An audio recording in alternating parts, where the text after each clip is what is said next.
God who spoke long ago in many ways by means of the prophets. It literally says, I think, in the prophets, has during these last days spoken to us in his or a son. I believe that in the Old Testament, God maybe a couple times spoke directly, but otherwise was always speaking through his sons, the angels.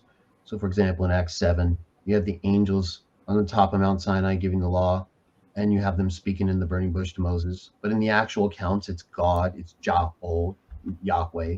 But that is not how that the Hebrews 1 author is writing this, I believe. I believe he's speaking of it in terms of how those sons of God, or God spoke through those sons in the burning bush to Moses and others, who then spoke to everyone. The message was conveyed from God through his sons to these prophets, and in them God acted. Right? God appeared through Moses essentially in some way to perform the miracles before Pharaoh. He gave him the power. God was speaking to people through prophets in old times. In these last days, like John 14 says, God is actually in the Son doing everything. Right? It's not like the Son doesn't break, excuse me, just like Gabriel or angels break to talk to people outside of their mission or role at times. We're individuals, they're individuals. But everything they're actually there to do and represent, it's it's the Father.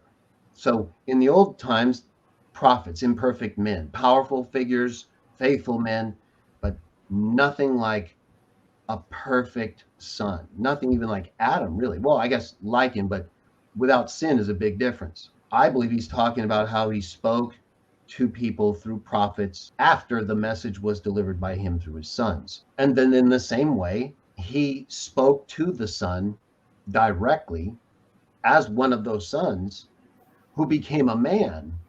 It's a little bit different. Those prophets didn't do any of that stuff. They were humans who were chosen by God after they were born. The Son was actually sent by God. He says this over and over, right? I came from above. I'm from here. I'm not from here. I'm from above. All these old prophets, these Old Testament humans, are from here. They're human prophets. This is a son. This is someone I believe the author of Hebrews is saying is different.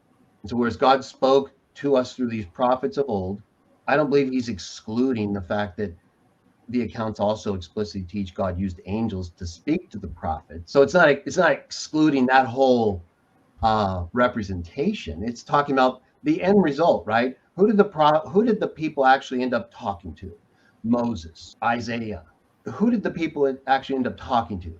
Jesus. So I believe that's what he's saying, that God spoke to us directly at the end point through prophets in the old times, and now he's talking through us using a son, whom I would say is one of those sons, but Socinians would say is only his son in the sense of the revelation that he is manifested as. Again, that's more interpretive. The idea of sons being sons of God, personal sons of God, all throughout the Old Testament and the New. So I'm not like just coming up with something that's apart from that.